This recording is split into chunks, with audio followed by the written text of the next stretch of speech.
Hello friend, चलिए हम आज इस वीडियो में बात करेंगे। बिहार ग्रामीण स्वराज योजना सोसाइटी का फॉर्म आ चुका है और इसका फॉर्म ऑनलाइन स्टार्ट हो चुका है। इस वीडियो में हम आपसे बात करेंगे कि आप कंप्लीट ऑनलाइन फॉर्म किस तरीके से फिल कीजिएगा। हर एक डॉट को हम इस वीडियो में क्लियर करेंगे। बिहार ग्राम स्वराज योजना सोसाइटी का फॉर्म है, असिस्टेंट का है, अकाउंटेंट असिस्टेंट का।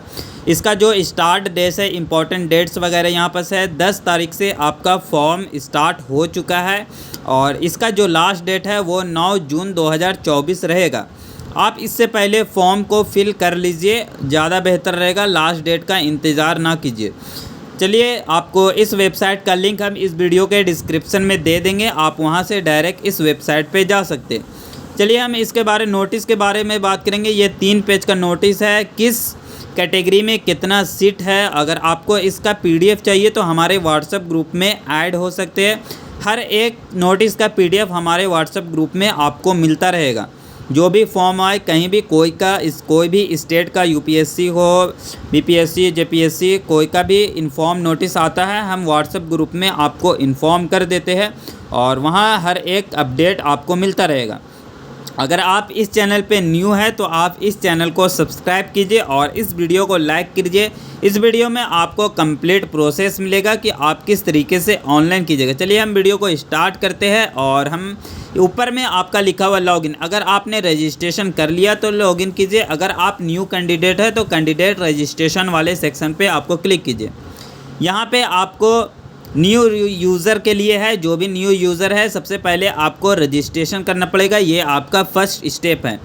उसके लिए आपके पास वैलिड ईमेल आईडी होना चाहिए, जिस पे कंफर्म करना है ईमेल आईडी को, और आपको पासवर्ड क्रिएट करना। पासवर्ड आप 8 से 15 डिजिट के बीच में क्रिएट कीजिएगा।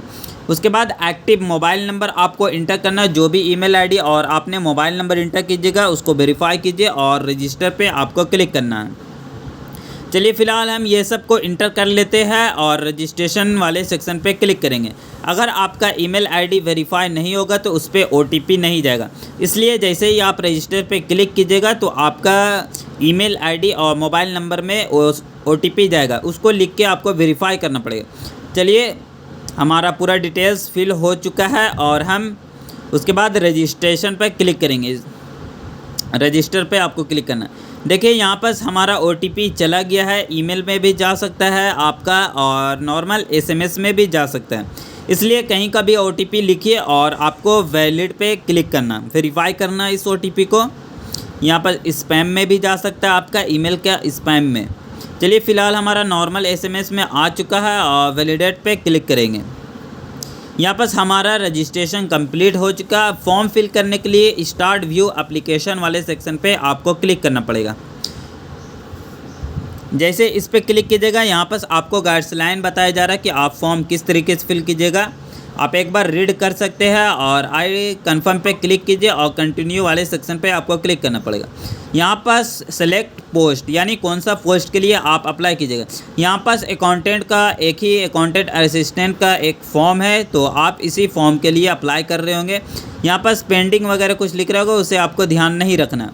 उसके बाद फिर से आपको यहाँ पर पूछ रहा है क्या आप इंडियन सिटीजनशिप है, यानी इंडियन है, तो हमें नॉर्मली यस कर देना है बिना सोचे समझे। और यहाँ से आपका पूछ रहा है कि आपका 21 साल हो गया है 1 मई 2024 तक, तो आपको यहाँ भी यस करना, नो नहीं करना है, यस करना। उसके बाद सेव एंड कंटिन्यू पे क्लिक करना। उसके बाद यहाँ पर आपको पर्सनल डिटेल्स का इन्फॉर्मेशन आ गया, यानी कैंडिडेट डिटेल्स का। जिस कैंडिडेट का आप फॉर्म फिल कर रहे हैं उसका यहाँ पर आपको डिटेल फिल करना। सबसे पहले आपको टाइटल में यहाँ पर बताना कि आप अगर फीमेल है या मेल है, तो आप अपने अकॉर्डिंग यहाँ पर टाइटल को सेलेक्ट कीजिए। मैरिड, अनमैरिड, फीमेल, मेल दोनों इस फॉर्म को भर सकते हैं। सबसे पहले यहाँ पर आपको फर्स्ट नेम लिखना है। आप जो भी इंटर कीजिएगा अपना 10th सर्टिफिकेट के अकॉर्डिंग, आप सर्टिफिकेट के अकॉर्डिंग नाम को इंटर कीजिएगा। यहाँ पर लास्ट नेम जो भी होगा, अगर आपका मिडिल नहीं है तो छोड़ सकते हैं। उसके बाद यहाँ पे आपको डेट ऑफ बर्थ इंटर करना। जो भी आपका डेट ऑफ बर्थ सर्टिफिकेट में लिखा हुआ है, आप जो भी डिटेल्स को फिल कीजिएगा वो आप अपने आधार कार्ड के अकॉर्डिंग डिटेल्स को फिल नहीं कीजिएगा। अगर आपके पास आधार कार्ड में सही है तो आप कर सकते हैं। उसके बाद मैरिड, अनमैरिड में आपको बताना है। चलिए, हमारा फ़िलहाल अनमैरिड है। और उसके बाद यहाँ पे आपको आधार नंबर बताना है। आधार नंबर कोई भी कंपलसरी नहीं है और बिना स्पेस का आपको आधार नंबर यहाँ पर इंटर कर देना। उसके बाद यहाँ से आपको कैटेगरी बताना है। अगर आप कैटेगरी में फॉर्म फिल कीजिएगा तो आपको कास्ट सर्टिफिकेट देना ज़रूरी हो। यहाँ पर लास्ट में आपको अपलोड करना पड़ेगा। चलिए हम फिलहाल BC में अपलोड, अगर आप जनरल में फॉर्म फिल कीजिएगा तो आपको कोई भी कैटेगरी सर्टिफिकेट नहीं देना पड़ेगा। उसके बाद यहाँ पर अल्टरनेट मोबाइल नंबर में कोई भी आपको यहाँ पर इंटर नहीं करना है। और यहाँ पर पूछा गया क्या आप विकलांग है, तो यस नो पे आपको बता देना है। नो पे क्लिक कीजिए, फिलहाल विकलांग नहीं है। और यहाँ से आपसे पूछा जा रहा है क्या आप फ्रीडम फाइटर यानी फ्रीडम फाइटर के यानी 100 सेनानी बोला जाता है उसको, अगर है तो आपको यस करना, उसका आपको सर्टिफिकेट अपलोड करना पड़ेगा, वरना फ़िलहाल नो पे आपको क्लिक कर देना। यहाँ से आपको पूछा जा रहा है क्या आप बिहार के डोमिसाइल है यानी निवासी है, तो आप अगर है तो आपको यहाँ पर सर्टिफिकेट अपलोड करना पड़ेगा। फ़िलहाल नो पे हम क्लिक कर दे रहे हैं। उसके बाद यहाँ से आपको फादर नेम का पूछा जा रहा है। फादर नेम आपका मार्कशीट में जो भी है उसके अकॉर्डिंग आप यहाँ फिल कीजिएगा। अगर आपका मिडिल नेम नहीं है तो आप फ़िलहाल छोड़ दीजिए और लास्ट नेम आप इंटर कीजिए। उसके बाद यहाँ से आपको पूछा जा रहा है रेफरेंस डिटेल्स। रेफरेंस डिटेल में बहुत से अगर डाउट हो रहा है, यहाँ पर रिलेटिव आर नॉट कंसिडर्ड, यहाँ कोई भी आप father name, mother name, brother का कोई भी रिलेटिव को नॉट कंसिडर किया जाएगा। अदर आप पर्सन का नाम यहाँ पर दे सकते, उसका ईमेल आईडी भी देना। इसे आपको फिल करना कंपलसरी है, इसलिए आप अपने अकॉर्डिंग ज़रूर इसका फिल करें। अगर आपको डाउट लग रहा है तो आप हमें कमेंट कीजिए। और यहाँ पे आपका मोबाइल नंबर, जिस कैंडिडेट का नाम दीजिएगा उसका मोबाइल नंबर होना चाहिए। फर्स्ट और सेकंड 2 कैंडिडेट का यहाँ पर नाम होगा। उसके बाद यहाँ से आपको परमानेंट एड्रेस, अगर आपका परमानेंट एड्रेस से अलग है, अगर आप डोमिसाइल दे रहे हैं तो उसमें आपका परमानेंट एड्रेस होगा, वो आप एड्रेस को इंटर कीजिएगा। जो भी आप डिस्ट्रिक्ट से है, जो भी स्टेट से है, जो भी सिटी से है, और जितना भी आपका पिन कोड है वो सब इंटर कीजिए। उसके बाद आपसे पूछा जा रहा है कम्युनिकेशन एड्रेस और परमानेंट एड्रेस दोनों सेम है। अगर सेम है तो आप इसे टिक आउट कर दीजिए, ऑटोमेटिक दोनों फिल हो जाएगा। उसके बाद ये सब डिटेल्स को फिल करने के बाद आपको सेव एंड कंटिन्यू वाले सेक्शन पे क्लिक करना। चलिए हम फ़िलहाल डिटेल्स को फिल कर लेते हैं। अगर आपको कभी कोई भी डाउट होता है तो आप हमें कमेंट कीजिए। और यहाँ पर आपको पिन कोड लिख लीजिए, जो भी पिन कोड आपका है वो आप पिन कोड यहाँ पर इंटर कीजिए और सेव एंड कंटिन्यू पे क्लिक कर देना आपको।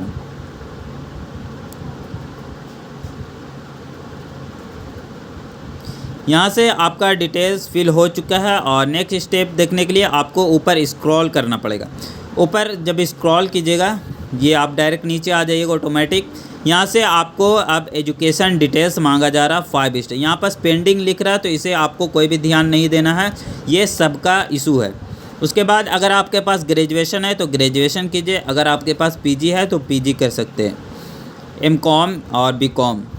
यहाँ पर आपका BCOM होना कंपलसरी है, अगर आपका BCOM नहीं है तो आप इस फॉर्म को फिल नहीं कर सकते। उसके बाद जो भी यूनिवर्सिटी से आपने BCOM किया वो यूनिवर्सिटी बताइए, और जो भी आपका पासिंग ईयर है, पासिंग ईयर में आपको कंप्लीट डेट को इंटर करना है, जो आपके मार्कशीट में राइट साइड नीचे लिखा हुआ होता है। उसके बाद आपको यहाँ पर ऑनर्स का फुल सब्जेक्ट का परसेंटेज बताना है और पास करना है। ये डिटेल्स को आप फिल कर लेते हैं। यहाँ पर आप पासिंग ईयर जरूर चेक कीजिए। उसके बाद पूछा जा रहा है क्या आप CA में इंटर्नशिप किए हैं, यानी कहीं भी वर्क किए हैं CA में। अगर आप किए हैं तो यस कीजिएगा तो आपको सर्टिफिकेट लगेगा। और यहाँ से आपका एजुकेशन, यानी अभी आपने BCOM डिटेल्स को फिल किया तो वहाँ पर आपको BCOM का सर्टिफिकेट यहाँ पर आपको इंटर करना पड़ेगा। आप PDF फॉर्म में कर सकते हैं, JPG फॉर्म में कर सकते हैं। अगर आपको KB में कोई भी दिक्कत हो रहा है तो इसका वीडियो बना हुआ है, आप हमारे चैनल पे जाके देख सकते हैं। चलिए हम फिलहाल सैंपल के तौर पे फॉर्म फिल कर रहे हैं तो हम कोई भी चीज़ अपलोड कर देते हैं। ये हमारा PDF फॉर्म में है, 100 से 300 KB के बीच में आपका होना चाहिए। उसके बाद आपको सेव एंड कंटिन्यू वाले बटन पे क्लिक करना होगा। अगर कोई भी डाउट है तो आप हमें कमेंट कीजिए, हम ज़रूर बताएंगे आपको। फिर से आपको ऊपर स्क्रॉल करना है, जब भी आप नेक्स्ट कीजिएगा तो नीचे ऑटोमेटिक आ जाइएगा। जब ऊपर आप स्क्रॉल कीजिएगा, यहाँ पर आपका डॉक्यूमेंट्स अपलोड करने का सेक्शन है। जो भी आपका पासपोर्ट साइज फ़ोटो होगा वो 40 KB से 100 KB के बीच में होगा। ये आप JPG फॉर्म में अपलोड कीजिए और जो भी फ़ोटो का बैकग्राउंड होगा वो आपका वाइट होगा। और फ़ोटो में ऐसा कोई भी नाम वगैरह नहीं बोला गया है, इसलिए आप फ़ोटो को सिंपल अपलोड कर दीजिए और सिग्नेचर भी। उसके बाद यहाँ पे आपको एज प्रूफ बोला गया। एज प्रूफ में आप 10th का marksheet, birth certificate, driving licence, PAN card और इंडियन पासपोर्ट आप यहाँ पर अपलोड करें। जो भी आप कीजिएगा उसका यहाँ पर नंबर बताना है। अगर मार्कशीट कीजिएगा तो यहाँ पर आपको सीरियल नंबर बताना है। ये सब फ़िलहाल हम अपलोड कर लेते हैं और अगर कोई भी आपको अपलोड करने में दिक्कत हो रहा है तो आप हमें कमेंट कीजिए या KB कम करने में दिक्कत हो रही है। उसके बाद सेव एंड नेक्स्ट पे क्लिक करना है। अगर एरर आपको बताएगा तो यानी आपने सर्टिफिकेट नंबर कोई भी छोड़ दिया है, इसलिए एरर बताएगा। देखिए यहाँ पर हमारा बता रहा है। चलिए हम फ़िलहाल उसे सही कर लेते हैं और फिर से हम ये देखिए यहाँ पर हमारा डॉक्यूमेंट्स नंबर छूट गया था, इसलिए हम यहाँ पर जो भी कास्ट सर्टिफिकेट आपको अपलोड, अगर आप कैटेगरी से फॉर्म फिल कीजिएगा तो आपको यहाँ पास कास्ट सर्टिफिकेट देना ज़रूरी है। उसके बाद सेव एंड नेक्स्ट पे क्लिक करना। उसके बाद यहाँ पर टेस्ट सिटी बोला जा रहा है, तो यहाँ पर एग्ज़ाम सिटी आपका एक ही आ रहा है जो कि पटना है। आपको पटना जाके एग्ज़ाम देना पड़ेगा। चलिए हम फ़िलहाल एक ही पे सेलेक्ट करते हैं और सेव एंड नेक्स्ट वाले बटन पे क्लिक करेंगे। उसके बाद यहाँ पर एप्लीकेशन प्रीव्यू का ऑप्शन आ रहा है। एक बार आप कंप्लीट इस फॉर्म को चेक कर लीजिए। अगर कोई भी यहाँ पर अभी गलती हुआ है तो आप इसमें करेक्शन कर सकते हैं। एक बार सबमिट होने के बाद आप इसमें कोई भी करेक्शन नहीं कर सकते, कोई भी सुधार नहीं कर सकते। आई डिक्लेयर पे क्लिक करना है। I agree to this term and condition पे क्लिक कीजिए और फाइनल आपको सबमिट करना पड़ेगा। फिलहाल एक बार फिर बोल रहा हूँ कि अगर कोई भी आप एक बार ज़रूर कंफर्म चेक कीजिए। यहाँ पर पूछा जा रहा है कोई भी आपका एडिट नहीं होगा। एक बार कंफर्म होने के बाद एक बार ज़रूर चेक कीजिए। यस आई हैव कंफर्म पे आपको क्लिक कर देना है। जैसे इस पर क्लिक कीजिएगा आपका फॉर्म कंप्लीट हो चुका है। अब फॉर्म में कोई भी आप अपडेट नहीं कर सकते हैं। यहाँ पर हमारा पेमेंट पेंडिंग है। पेमेंट करने के लिए यहाँ पर मेक पेमेंट ब्लू वाले ऑप्शन पे आपको क्लिक करना है। पेमेंट स्टेटस के नीचे है, यहाँ पर आप क्लिक कीजिएगा तो आपका पेमेंट गेटवे ओपन हो जाएगा।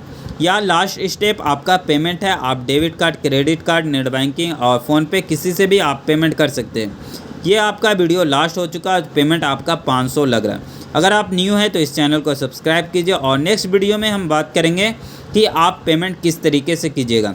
पेमेंट करने का सबसे बढ़िया तरीका है कि आप डेबिट कार्ड का यूज़ करें, फ़ोनपे का यूज़ ना करें, क्योंकि पेमेंट फंस सकता है। चलिए हम नेक्स्ट वीडियो में पेमेंट लेके आएंगे।